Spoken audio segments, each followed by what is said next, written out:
All right, welcome back. We talked about how to safely view the solar eclipse. Now we're talking about how to safely take pictures of the eclipse. Should you or shouldn't you use your smartphone, and will your digital point and shoot camera work to capture the eclipse?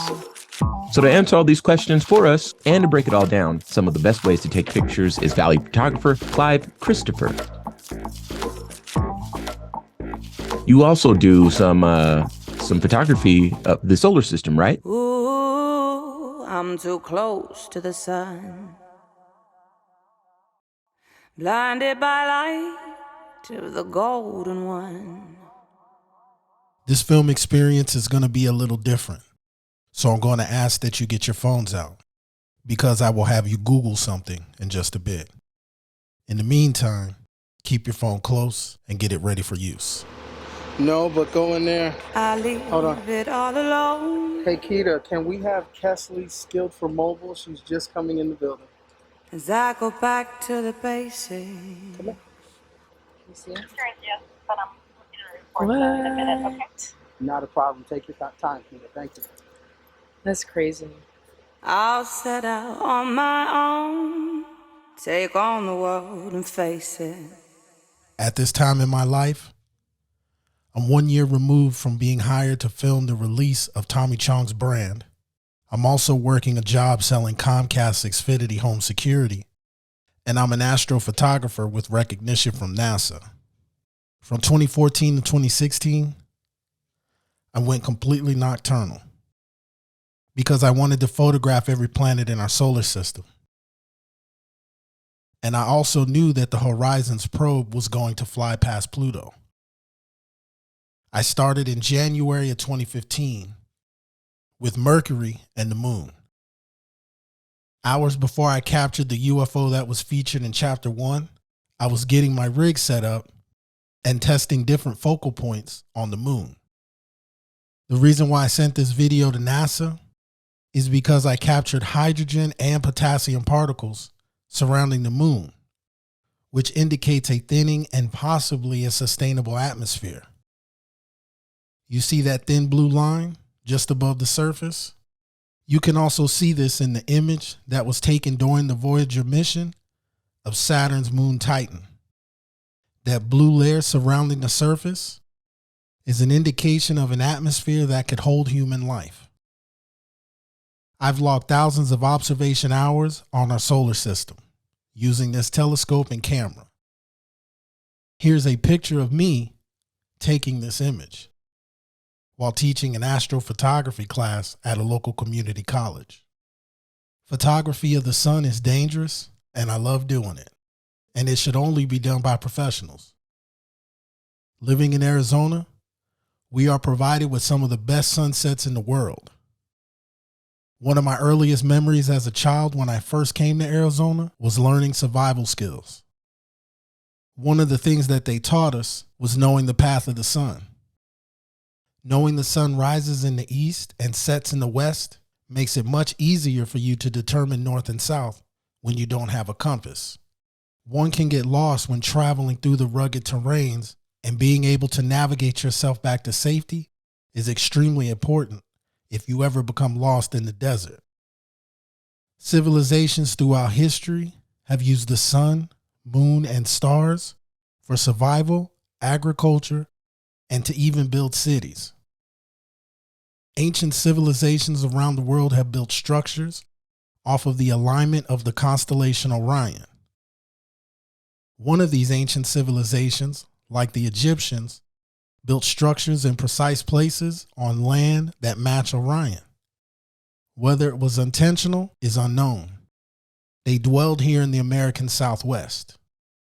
Living in Arizona, you're surrounded by reservations, and I've been blessed to visit many of these in my lifetime, and even talk to elders from the Apache, Navajo, and Hopi tribes. Their creation stories are different, yet they all seem to involve seeing people from the stars. Sing me a song tonight and watch the rain pour. Wrapped up until daylight, I need nothing more.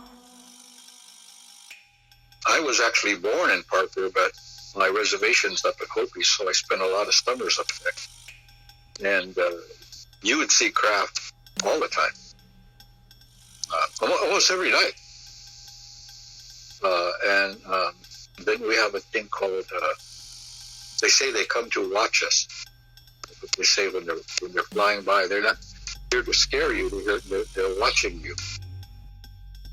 My whole story starts from sort of the rites of passage as a little boy, and I'm probably the last generation, my age group, that went through those old time, what we call a migration story, where we originated. Now, geography certainly plays an important role in the trajectory of craft. In other words, they'll use, ley lines, electromagnetic lines. And the other part that I do know about mountains is the type of minerals they hold, and how and I've literally actually seen this happen before. When a craft comes down, I've actually seen this. Really? And oh yeah, I was a peace officer a number of years ago up in around a place called Parker, Arizona. I'm familiar with Parker. How long were you in law enforcement? Let's see, from about I'll say 77, 8 to about 82. I was just up there for about 3 years, and then I got recruited for a special unit within the FBI, but we were being paid through the U.S. Forestry. I helped set up the first SWAT tactical units in the United States. Okay. They wanted to have integrated force, so I qualified. Going back to the ley lines and all those things. Built by the ancestral Puebloans, more specifically, the Sinagua peoples, during the 11th and 12th century.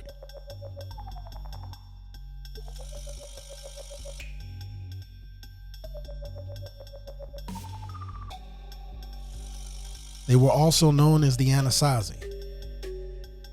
There were a little over 1,000 people that inhabited this area after the eruption of the nearby Sunset Crater.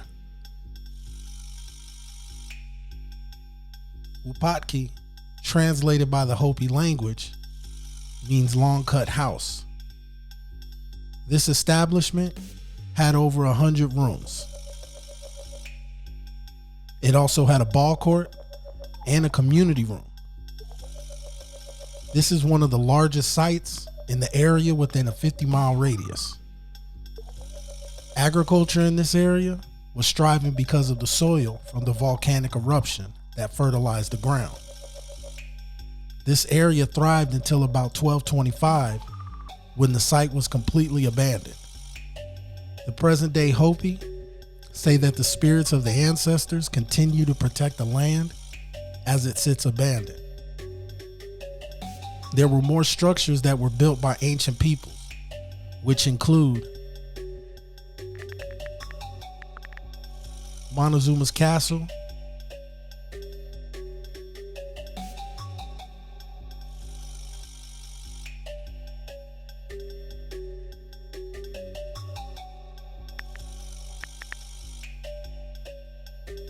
Walnut Canyon,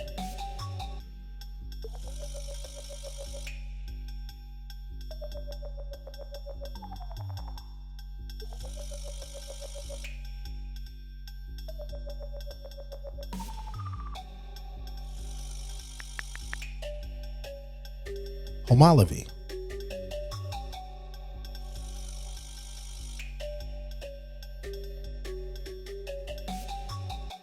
Upaki Pueblo,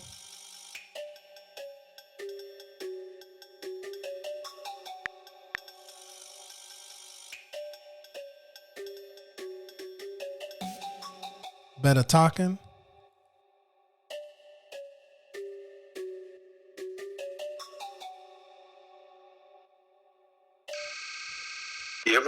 Have you ever heard of the aliens meeting with the U.S. government?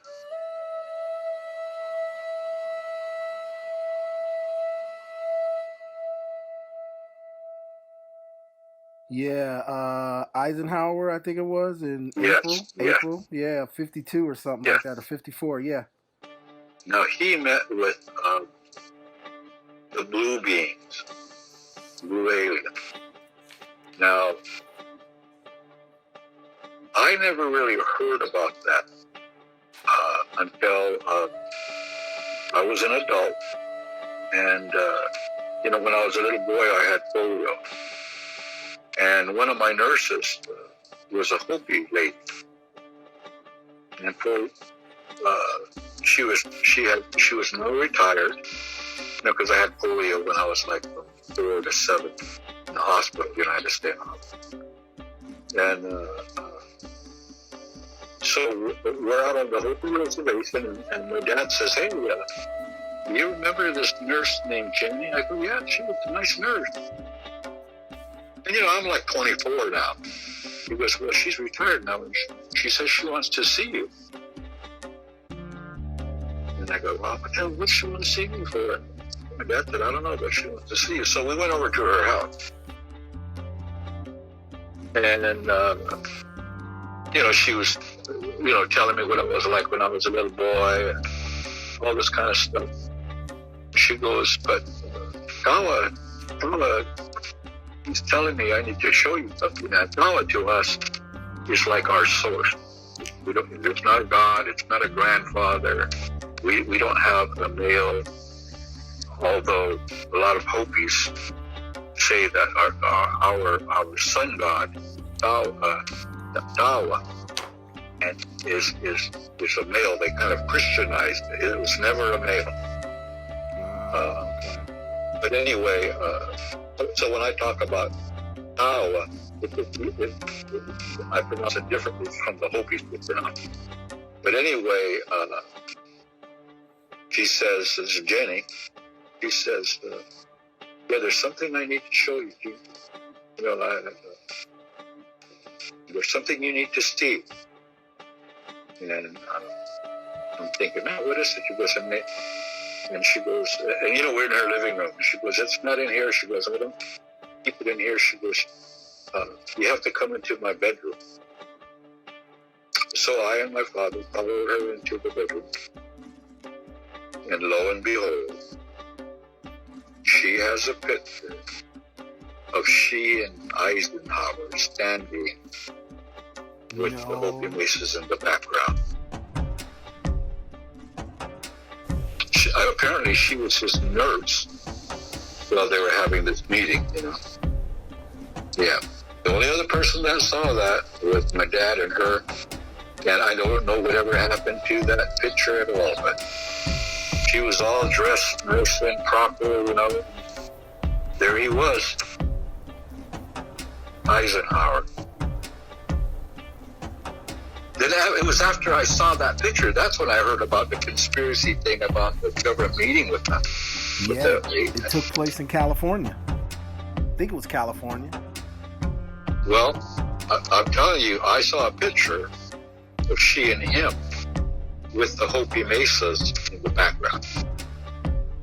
I could take a piece of paper and draw like these mountains, and the Hopi will know that's our home.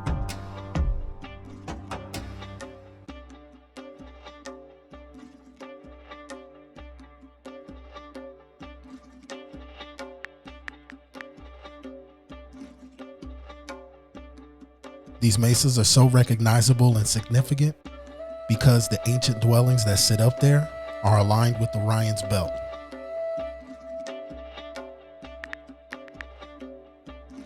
It took me some time to process the information that John just mentioned, because I always heard that the Eisenhower and extraterrestrial meetings took place in California. One thing I do know is Hopi elders are not known to lie. If John says he saw a picture of a nurse, Eisenhower, and what is known as the blue alien, he's telling the truth. And when you really think about it, it actually makes sense for this meeting to happen in Arizona. This story was only speculation until 2012, when a former U.S. Congress and Pentagon consultant known as Mr. Good came forward and made the first publicly known comments on this matter.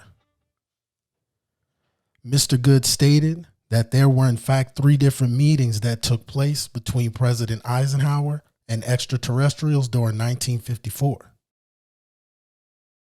He said that the U.S. government and extraterrestrials met up at 3 different Air Force bases, and one of them was Holloman. And there were plenty of witnesses during each meeting. It's well known that President Eisenhower had a strong belief in flying saucers and extraterrestrial life forms on other planets. And it's said that he helped Winston Churchill cover up a UFO sighting that took place in the United Kingdom in 1957. President Eisenhower was on vacation in Palm Springs on February 20th, 1954. Shortly after dinner, he took an unscheduled trip from where he was staying. During this meeting, it said that he met up with an alien species known as the Nordics. Whatever was discussed, President Eisenhower denied the request. During the next 2 meetings, demands were met and agreements were made. One of these meetings, in fact, did take place at Holloman Air Force Base, and I always believed that one of them took place somewhere near Death Valley.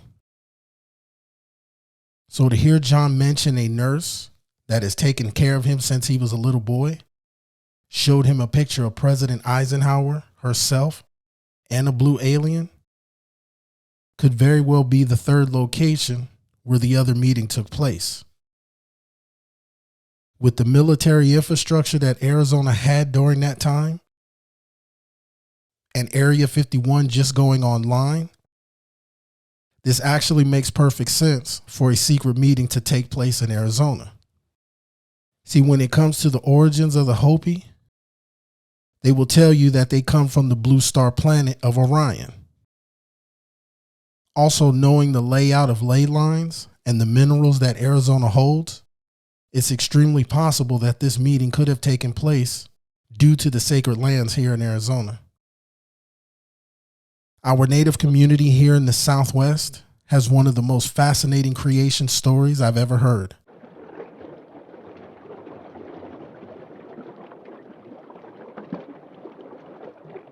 They dwelled in a place and they were being protected on an island that was underwater. This island was underwater due to the Great Flood. How did they get there? Somewhere near the beginning of time, the Creator, also known as the Great Spirit, came to this world and made an appearance amongst the peoples. The Great Spirit then gathered these people and took them across a large ocean to an island that was underwater. These ancient Puebloans found themselves underground inside the earth during the Great Flood. So I've always heard a story that the Hopi, they come, from in the Grand Canyon or something like that. Yeah, that's an emergent story.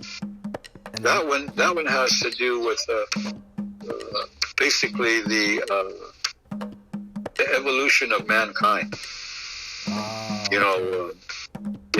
When in our stories, when someone, a witch or somebody no good corrupts the people, and then that world has to be destroyed. And by the way, it's destroyed by, way back in the day, it's what we know as atomic power nowadays. An atomic explosion or that type of high, where the whole, and so anyway, that emergence is where we came from what they call the 3rd world up into this world. So we went through, 3 other worlds before we stepped into this world. Most of them say that this is our 4th world. Most books that are written by anthropologists and archaeologists would also say that this is our 4th world. But I've been taught and believe that this is actually our 5th world. And this is we're a very critical place in this world.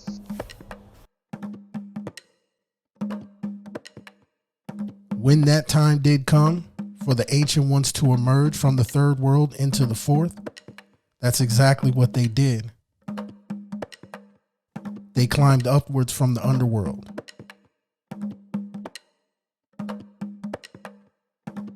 Where they would be given specific directions to follow.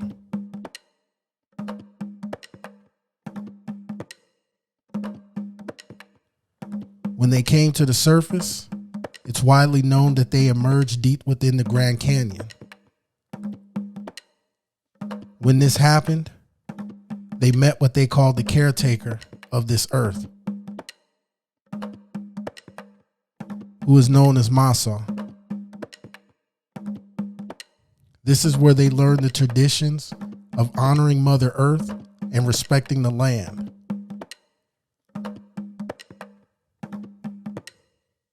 They were all aware that this new world, known as the Fourth World,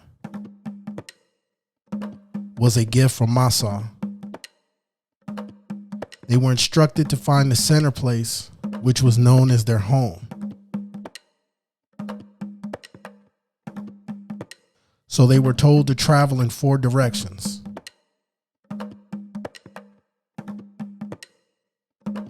This point of interest is called the Four Corners in the American Southwest.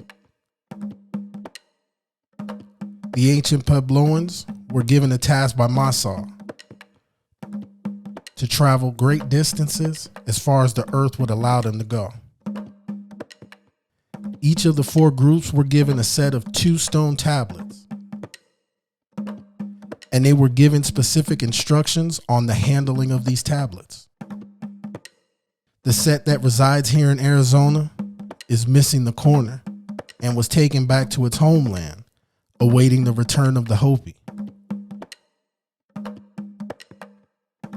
While they were on this journey, they became one with the earth, gaining a special connection with the land. When they left in different groups, they traveled in a circular formation, clockwise and counterclockwise, also known as the spiral. You can see this in some of the petroglyphs in the high desert and even down towards Phoenix in the South Mountain Range. They were also told to watch the sky because a great sign would appear. And when this moment occurred, this would let the ancient Puebloans know they have reached their home. When they saw their symbol in the sky, they took place in present-day Arizona. They gathered together and shared what they learned.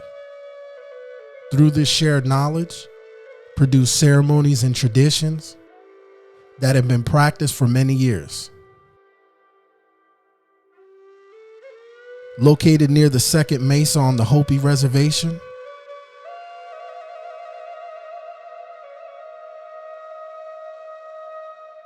what is shown is the past, present, and future that is etched on a sandstone cliff.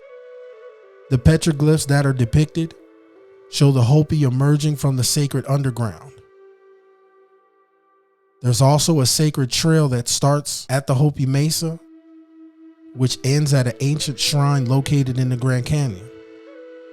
Using the sky, groups of people have navigated themselves all around the world by land and sea. One of the more interesting discoveries that took place in this area happened in the early 1900s, and that location is pinned on this map. Even knowing about the G.E. Kincaid story, I'm not sure if you're familiar about that story in the Grand Canyon in 1909. There's something that always points back to the Hopi. You know, once again, from what I understand, they're really the start of it all. A pinned location that is on this map holds one of the most significant and wildest stories you'll possibly hear. This happened in the Grand Canyon, and there's 2 versions to this story. Before the Grand Canyon became a national park, it was well known to be extremely rich and high in minerals like gold, silver, and copper. Teddy Roosevelt was making a push to stop mining and timber operations from happening in the Grand Canyon. This story is told in 2 different parts, and in each version, the Smithsonian has declined having any involvement. The first part of this story is G.E. Kincaid was an employee of the Smithsonian with another gentleman. However, both of their names do not show up in the records as being employees.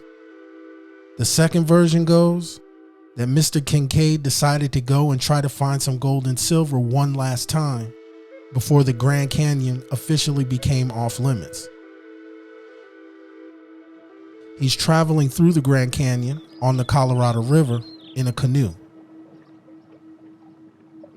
The water is somewhat calm when he notices a cave along one of the cliff walls while heading down the river.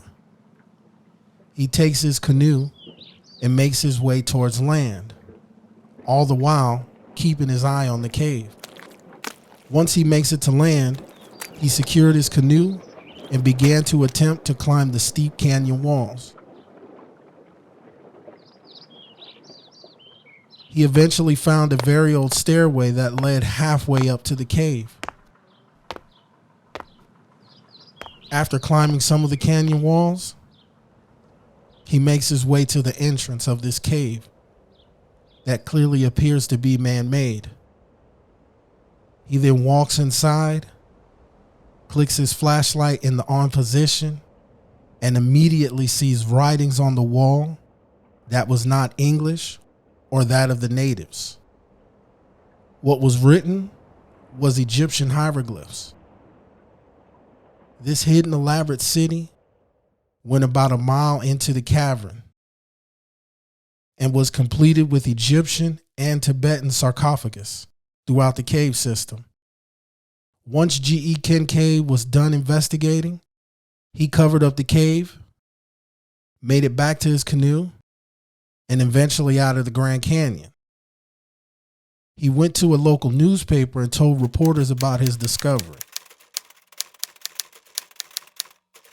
They then ran the story in the April edition of 1909. In this article, the other man is known as Professor Jordan, along with G.E. Kincaid, who made the actual discovery. The Smithsonian has always denied that Professor Jordan or G.E. Kincaid has ever worked for the Department of Anthropology. All archaeologists have labeled this story a hoax. Well, as of recent, it has been discovered that there was a Professor Jordan and somebody known as T. Kincaid who actually worked for the Smithsonian. His full name was Professor David Starr Jordan, and he was affiliated with the Smithsonian for well over 30 years. It was also learned that Professor Jordan made an expedition to the Grand Canyon in 1898. He was also accompanied by a man named T. Kincaid on an expedition to Alaska. Jordan was offered and accepted a top position at the Smithsonian in 1906. Professor Jordan can also be found in many Smithsonian writings from the 1800s.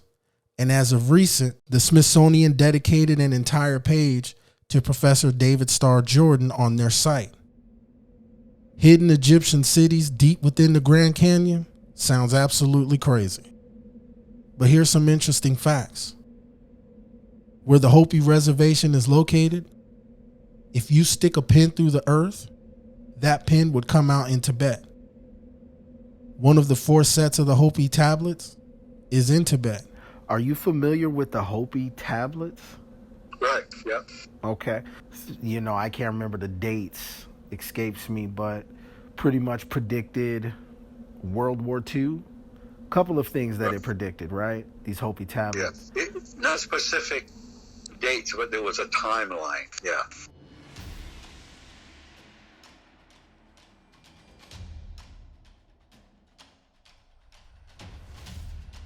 The set of tablets that were located in Arizona were photographed by a man for images for his book in 1963. In those photos, you clearly see that there is a pyramid on one of the tablets. When he went ahead and published his book, he decided to leave the pyramids off of the drawings because he knew how much controversy that would have caused in 1963. The most important fact of all, a corner of the Hopi tablets was broken off, and it said that that piece of the tablet was taken back across the sea and would be given back to the Hopi once they made their way back to that land. Well, oddly enough, in Ethiopia, there is a church that is guarded 24 hours a day.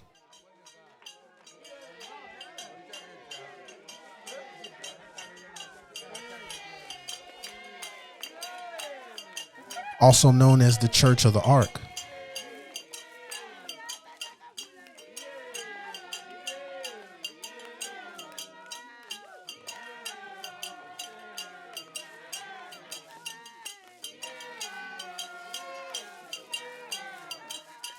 Only open to Ethiopians, this church is visited by people from all over the world, and many say it's the true home of the Ark of the Covenant.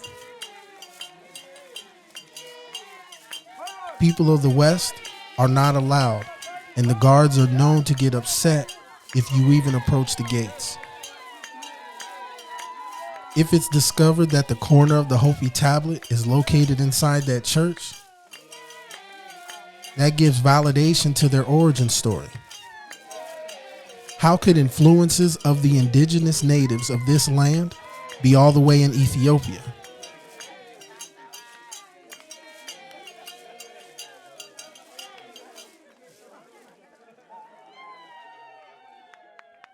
There's also another location that involves a church where the native influence can be found.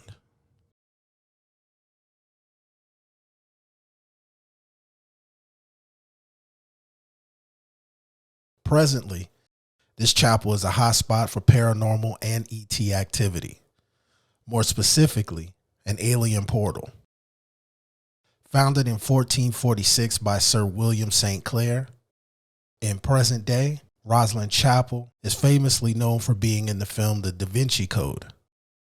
Its connection to the Knights Templar and Freemasonry is very real and started in the early 1980s.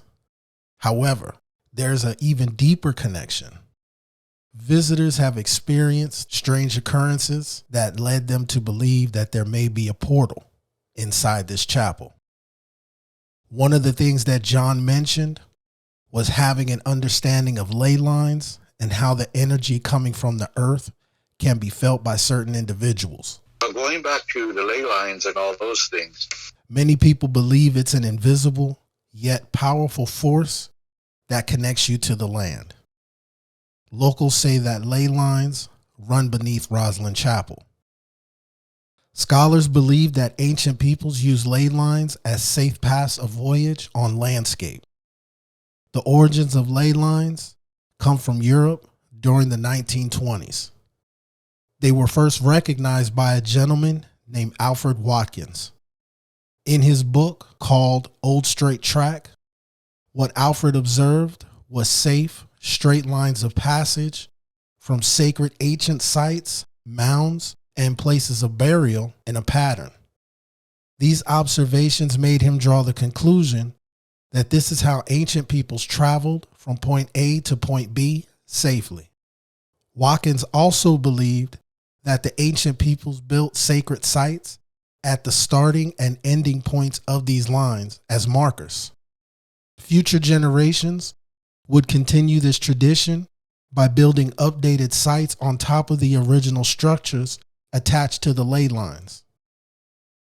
Many experts have learned that it's more than just alien activity that has been witnessed. Paranormal activity, such as ghosts, demons, and spirits, have been reported in this area. It's said that they try to make contact with this world on ley lines. People who study the subject say this is why ghosts appear to travel in straight lines in certain areas. Visitors from all around the world that are wanting to feel the energy at Rosslyn Chapel tend to find themselves in the northeast corner, where it is believed to be the location of a vortex. Also known as a portal, a vortex can occur on certain spots on land, inside mountains, or even in the ocean. Theorists on the subject say These locations is where the concentration of energy being emitted from inside the earth is a lot higher.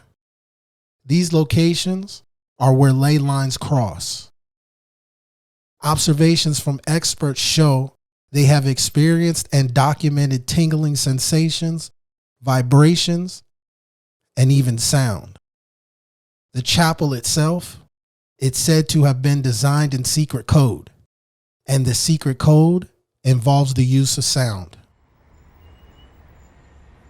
Experts in Scotland and surrounding areas believe that once this code is cracked, it opens up the vortex that is said to be beneath the chapel. The concentration of energy is heavy in one specific location once you're inside the chapel. The architecture that is shown gives sense that the builders may have experienced something highly spiritual and powerful. Inside the chapel, hidden deep in the architecture, lies this code that was captured and frozen in time. There are all kinds of cryptic designs and patterns, but there's a specific set of designs that has baffled everyone who has set foot inside this sacred chapel. Located inside, on the southwest wing of the ceiling, is a series of cubes, almost identical in size, with different patterns on them. It's been discovered that these cubes are different pitches of sound waves captured and displayed by imagery. These musical notes are believed to have been played by a higher power for the builders. They then captured the vibration of the sounds, etched them into small stone cubes, and placed them in the archways of the ceiling. It's also said that if the sounds are played correctly, the vortex will open up. These captured sound waves are surrounded by 13 angels in total that are each shown to be playing a different musical instrument. The notes that have been gathered and deciphered, we learn that it is a song in the somatics music system, which is the science of taking sounds and producing images. Since its discovery, the song has been played at different pitches, and there's no reports of a vortex that is opened up. Scientifically, nobody has been able to prove these claims. The Apprentice Pillar is another extraordinary design located inside Rosslyn Chapel due to its connection to Freemasonry. Its exact meaning is a part of a puzzle that has lasted over 500 years. Theorists have proposed that the pillar represents the tree of life, which in Christianity and Judaism stood in paradise that was known as the Garden of Eden. This pillar is made from sandstone, the same type that can be found in the Grand Canyon. Not to be confused with the Mason's Pillar, which is located on the other side of the chapel. The Apprentice Pillar has more of an exquisite, detailed, and sophisticated design. Back in medieval times, a craftsman that was skilled was also known as a master. Having this title meant you were known to be at the top of your game and highly respected for the work that was put forth. The master would train the young boys in the respective field in hopes to someday become masters as well. This indeed took a long time and a lot of dedication. Until these young boys became masters, they were known as an apprentice. The backstory behind the Apprentice Pillar goes, there was a highly respected master mason who was overseeing the building of Rosslyn Chapel. The master mason had an idea of how the chapel was going to look, and he also planned to create a marvelous pillar with different types of vines and leaves. Upon the completion of this pillar, he wasn't happy and truly felt that he could have done better, adding vibrance and life. He also felt that he had fell short on his work. So the master mason came up with the idea to visit the different cathedrals in Europe and study the architecture. He then went to Sir William St. Clair and asked for permission to do so. With the blessing of Sir William, the master mason was given permission to travel and study different cathedrals. The master mason left and was gone for many years. During this time, His apprentice was in the chapel one day when he was visited by an angel who provided visions on how to build this pillar. So the apprentice got to work and created the pillar you currently see. When the master mason felt confident enough to complete the pillar, he returned to Rosslyn Chapel with high hopes and extreme confidence. So you can only imagine how he felt when he walked in the chapel and saw the completed pillar in all its glory that was finished by the apprentice. The feelings of rage quickly escalated once he discovered this amazing craftsmanship came from somebody who wasn't even considered a master mason. Full of rage and jealousy, what happened next was shocking and sealed the fate of the master mason. He picked up his mallet and struck the apprentice in the head, which killed him instantly. Sir William St. Clair and the fellow craftsmen of the master mason were completely shocked and upset by the actions of the mason. He was arrested, faced trial, and hung for the murder of the apprentice. Following the trial and execution, the new builders that took over placed the young apprentice's face and head inside the architecture with the gash to symbolize who he was and where he was hit in the head by the master mason, who was also placed on the apprentice pillar for the rest of eternity. This story of the apprentice pillar has been floating around since the 17th century. Also, there's another mystery that was placed inside the original design of Rosslyn that supports the theories of portals, the Hopi creation, and a meeting that took place prior to the Columbian Exchange. In 1456, they began building Rosslyn Chapel. At this time, Christopher Columbus was just 5 years old. Inside this chapel, there are statues and artwork that depict chiefs in headdresses and maize. How could that be? We've always been told that Christopher Columbus introduced the old world to the new world, which is known as the Columbian Exchange. However, if maize and chiefs in headdresses are shown inside a chapel that was built when Christopher Columbus was just a boy, there was an exchange between the old world and new world that had long-lasting effects nearly 50 years prior to the voyage of Columbus. How could depictions of men in headdresses and maize be etched in the walls of Rosslyn? Maize, also known as corn, could not be found in this area prior to the pre-Columbian Exchange. So how could the Scots know about maize and where it came from at the time when Christopher Columbus was just a little boy? Did they open up a portal and go to a distant land where they heard a song, danced with people in headdresses, and ate maize?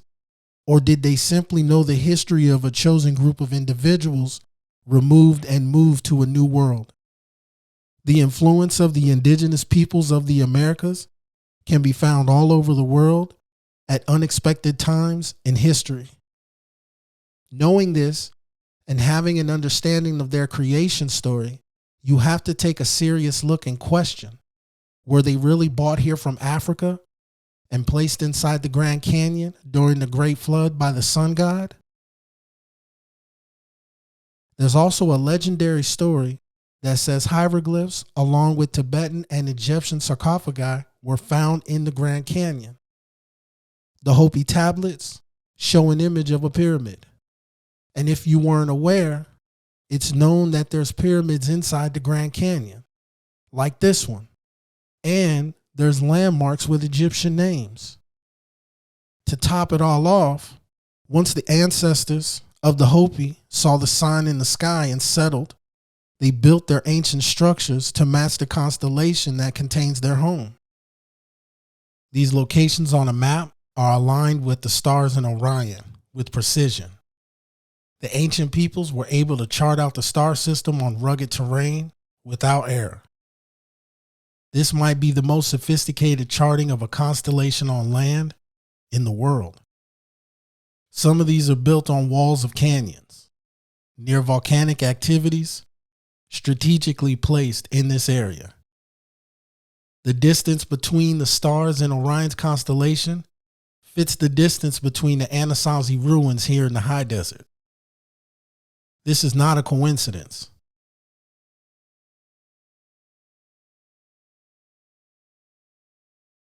Around the world, complex structures were designed to fit the constellation Orion or certain parts of the star system, like the pyramids in China, for example, or even in Egypt. Were the groups given information on how to build these structures by star people? Or did they somehow just figure this out simply by charting the sun, moon, and stars? One civilization had a sophisticated calendar that our current agriculture system follows and has done so for thousands of years. They were known for their script hieroglyphs and ancient temples during the pre-Columbian Americas. The architecture, their art, and mathematics were stellar, to say the least. The calendar was designed exactly to chart the sun, moon, and stars. This civilization existed in Mesoamerica. In present day, the Mayans did not disappear. They are in fact still there, in the same region.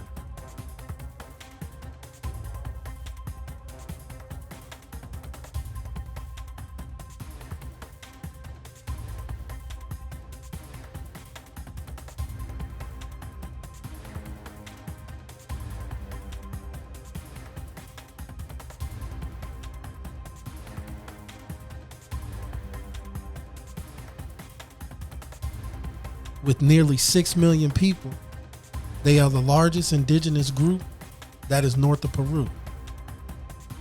The descendants of the Mayan culture currently live in Honduras, Belize, and other parts of Central America and Mexico. Currently, a strong majority of the Mayan culture can be found in Guatemala, where the ruins of Tikal are located. The ancient Maya date all the way back to 8000 BC.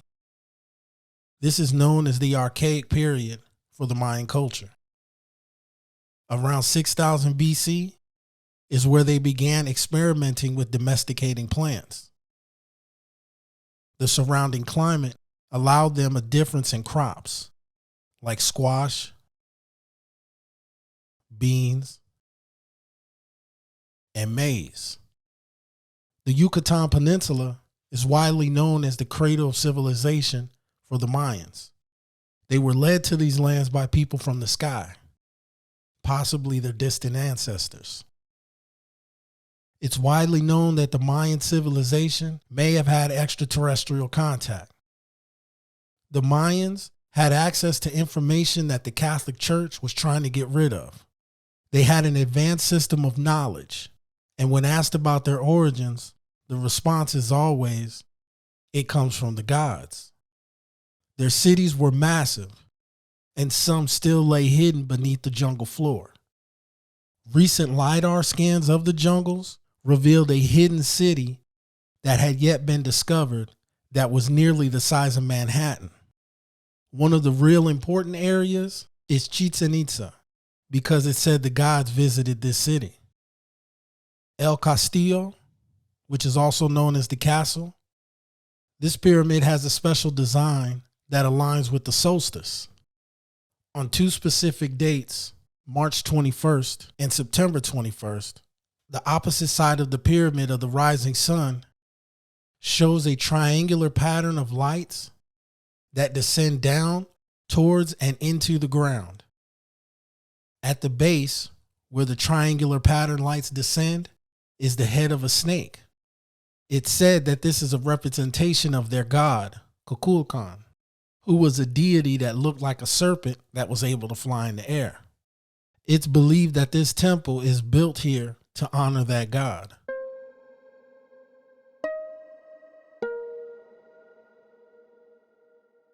Located in the ancient Mayan city of Palenque in the 1950s, the discovery of a tomb led to the belief that this lord was given knowledge from a higher source.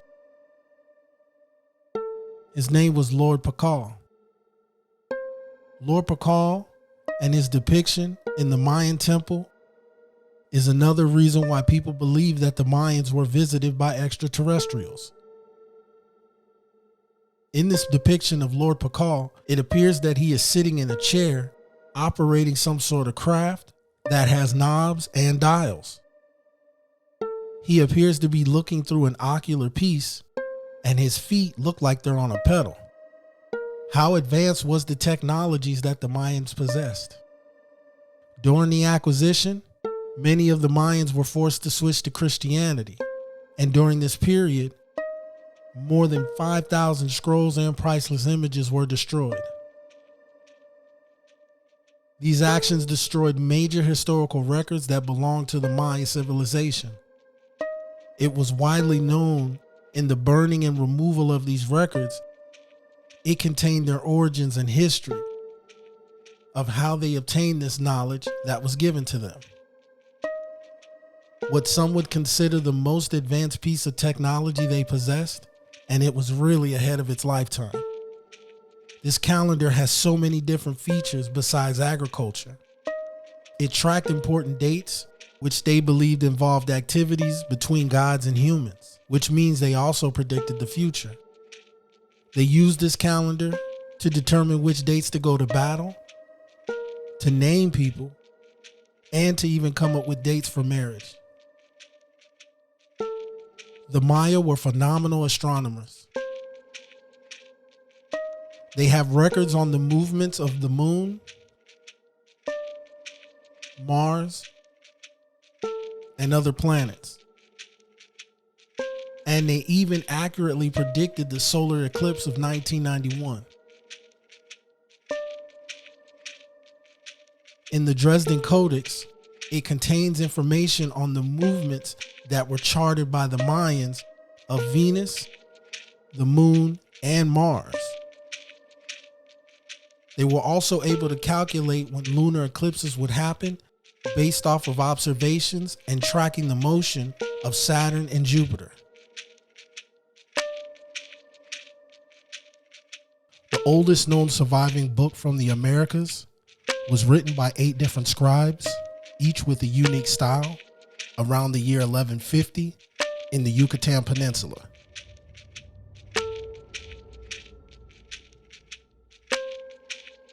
It folds up like an accordion, and it's about 12 feet in length, and it's made of bark paper. The first accounts of the Dresden Codex come in 1739, when the director of the Royal Library at Dresden became the owner of the Codex. At this time, we know that it came from Vienna. The director then donated it years later to the Royal Library, and that's where it currently sits. It's widely known that the Dresden Codex was a part of and survived the burning of the books by the Spanish clergy in the 16th century. In modern times, during World War II, the Codex took a heavy hit and experienced some extensive water damage. This book, in a nutshell, contains some exceptional predictions on the actions of Venus, numerous astronomical calculations, and the prediction tables of different eclipses. They are about 8 inches in height. It contains written Mayan hieroglyphs, and it points to writings of events that took place about 400 years prior. These writings are about the indigenous peoples that were located in the Yucatan Peninsula, mainly focusing in the area of Chichen Itza. Some of the symbols in the Codex can only be found in locations in this area. Some scholars believe that the Dresden Codex is a copy of an original text that was written sometime during the 12th and 14th century. The Codex played a major part in the deciphering of the hieroglyphs, the calendar, and the numeric system of the Mayans. The accuracy of the astronomical tables is perfect, which also include a series of lunar eclipses and the rotation of the planet Venus. There's also evidence that the 260-day calendar points to specific planets like Venus and Mars. It also contains religious references, almanacs, information on rainy seasons, illness, floods, and even medicine. It has also been proven that it shows the conjunction of planets, constellations, and the moon.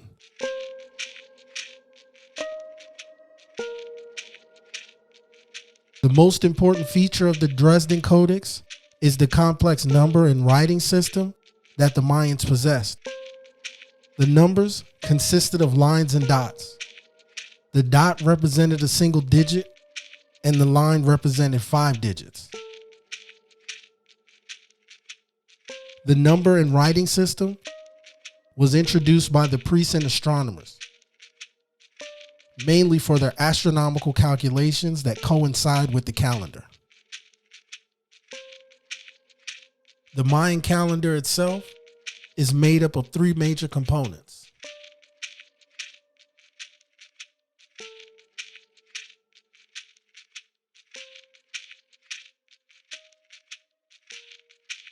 Using the calendar and mathematics, they were able to trace the exact year that they believed the world we currently live in began. That date was 3114 BC, 600 years prior to the pyramids of Giza being built. It was the long count of the Mayan calendar that really became famous in 2012, because that's when that component came to an end. It was a wide consensus that the world would come to an end on December 21st, 2012. Some even guessed the specific time in which it would all stop, and that was 11:11 UPT. It's also known that these predictions did not become truth. Or did they? Go ahead and open your phone. Go to Google, and in your search bar, type in July 23rd, 2012.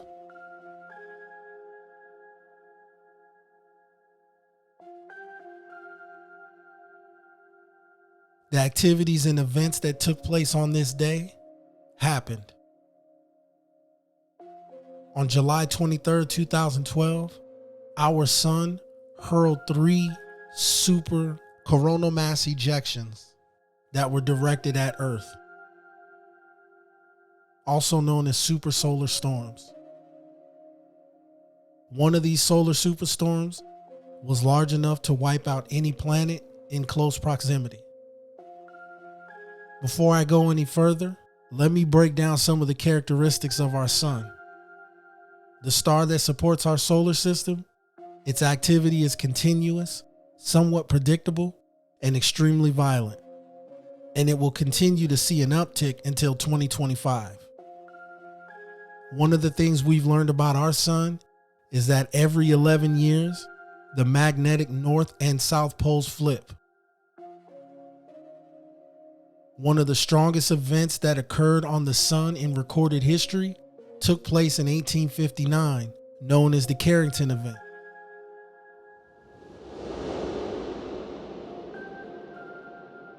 During a solar storm that hit Earth, it was reported that people that were using telegraphs who weren't plugged in were still able to use the telegraph because the energy current from the sun was so strong. Some of the major components to our sun are sunspots, magnetic poles and lines, coronal mass ejections, and solar superstorms. The reason why sunspots are continuously moving, that's actually where millions of magnetic lines are entering the sun. And sometimes those magnetic lines, they become twisted until they break. And when that happens, this is typically known as a solar flare. When it comes to coronal mass ejections, also known as CMEs, their exact cause is unknown. Through observation, they typically occur when large-scale magnetic structures become destabilized, and that results in a redesign of the coronal magnetic field on the sun. Solar superstorms happen every 11 years when the north and south pole of the sun flips, causing the entire star to become destabilized and launching super geomagnetic storms into space. Being that the Mayans studied the sun day in and day out, it's possible that they learned this information as well. Typically, when a solar storm hits Earth, it affects our communications, electronics, and pretty much all technology, including power grids. If the Mayans figured this out, that means at some point they had applications that involved the use of electricity, devices with current that could be affected by solar activity. This event was 9 times stronger than the Carrington event. As the solar superstorms are traveling towards Earth, what happened next is something that left scientists baffled for years and simply cannot be explained. The largest of the 3 that was headed towards Earth was deflected while it was coming towards us.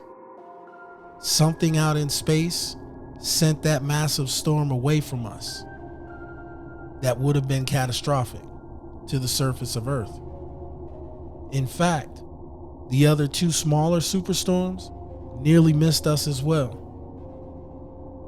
Whatever that was in space that deflected the storms actually saved us from our own sun.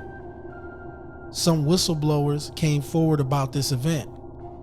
How they came about this information, I do not know. But what I know is this. What they said is that there was a massive ship, UFO, UAP, whatever you want to call it, something massive in space that was in between the sun and Earth, deflected those storms somewhere else. Imagine for a second, a massive ship actually saving us from a catastrophic solar storm hitting the planet, sending the world into complete chaos. Wouldn't it be crazy if there was pictures or video of this massive object in space?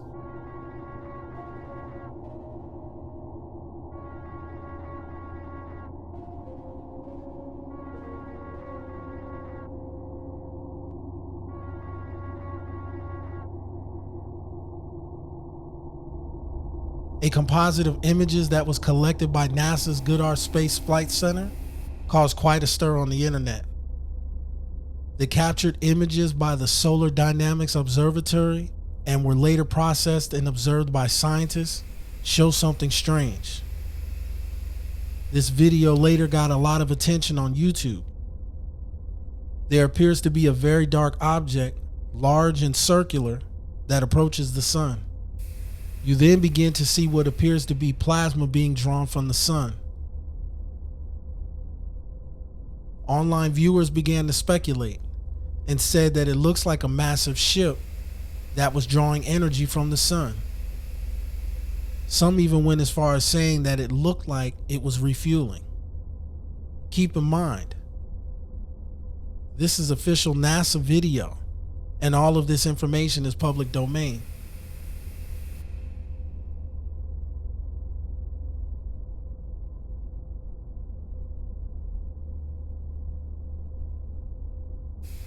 And in the second video of a wider shot, it appears to show a second singular craft immediately after you see the first one release. If you look towards the upper left, there is a second shadow and a circular object that releases as well. It almost even looks like the sun itself went into some sort of defense mode and caused whatever that was connected to detach. The official press release came out days later, and they said that the shadow that showed up on the telescope images was not a massive ship. NASA claimed that they were actually solar storms that occurred on March 12th and 13th. If you check the official solar storm log created by NASA, there aren't any solar storms that show up on this day.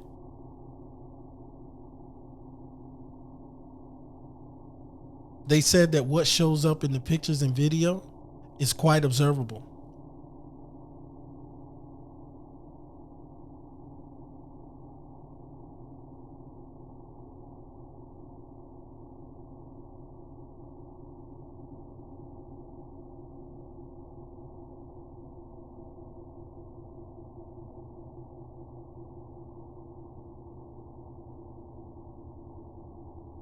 Did the Mayans predict a massive solar superstorm in 2012? Being that they had a vast storage of information on the sun, planet, and stars, this is very possible. They logged so many observation hours of our solar system, they definitely knew something was coming. If they were really given information from the stars, could they have known that something was going to protect us? I don't know what caused these storms to change their path on July 23rd, 2012. But let's say it didn't happen, and those superstorms actually hit Earth and a massive extinction level event occurred. Right around December 21st, 2012, the last living humans on Earth would have been on their final days.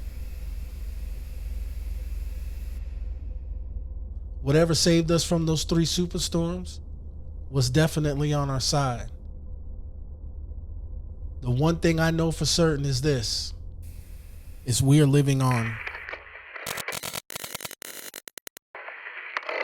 So that means this world right now that we're living in is coming into an end.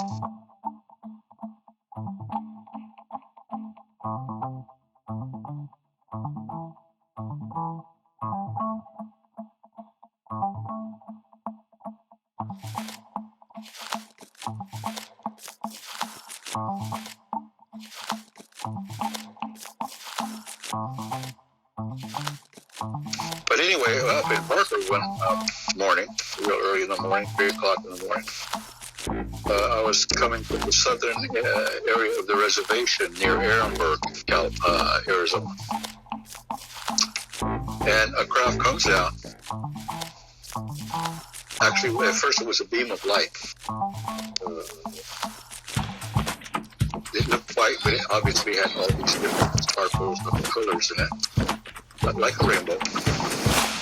That crackled. It was huge. It was, I was probably about maybe 10 miles from it. It was easily half a mile wide. It came out of the sky.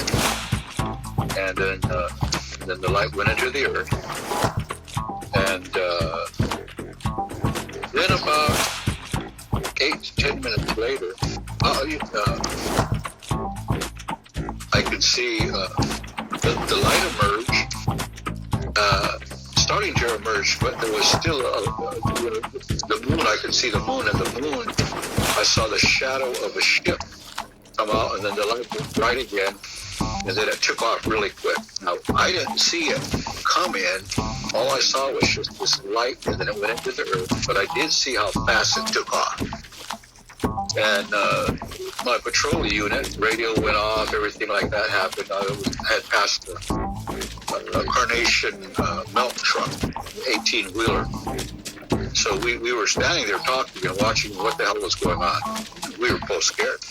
You know, the story is that the Blues are the ones that were the descendants of, I'll just say, a peaceful civilization. Okay.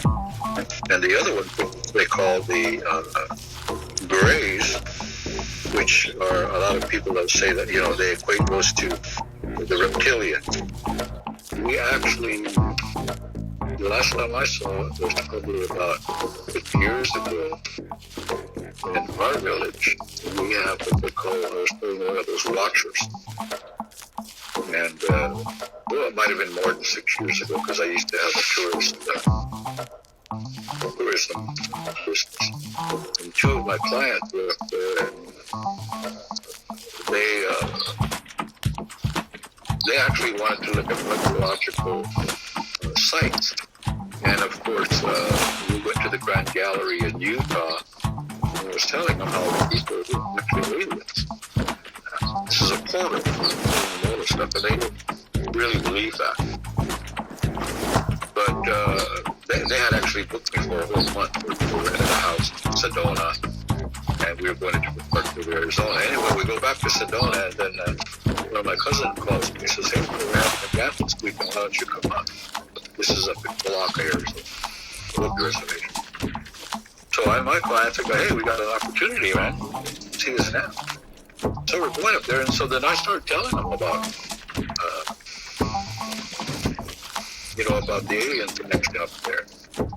And there's a really strong particular where the ley lines and the electromagnetic lines really go right around the Winslow area.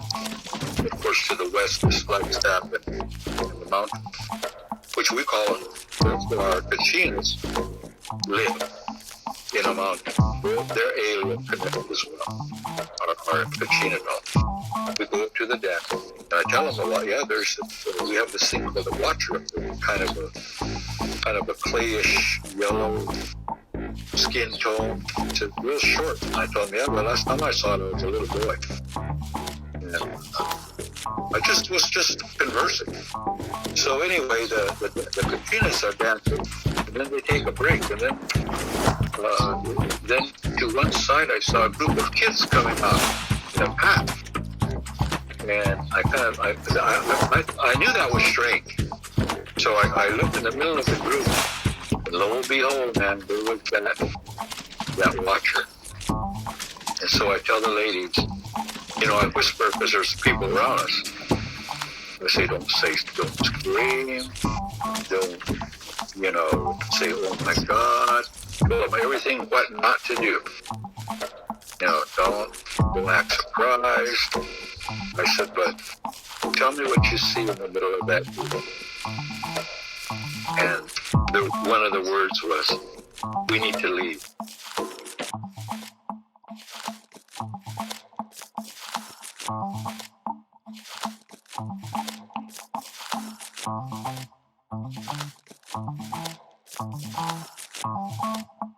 Now back to our regular scheduled programming. And the sun may give way. As you know, move in opposite directions. Around 9:20 a.m. Eastern Time, 5 to 10 miles per hour. After several tech companies slashed their outlooks, huge spike seen over the past week and a half. Afternoon, everybody. Couple things here at the top. I can get this thing working.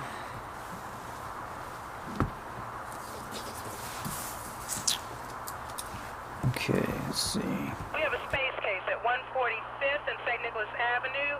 The Hopi do not like to go in that area. Why was that mountain named after a Hopi woman? Well, let me tell you this. Let me tell you something about that. So we talked about the CIA earlier. Yes. The last time I was approached was shortly after that event that occurred.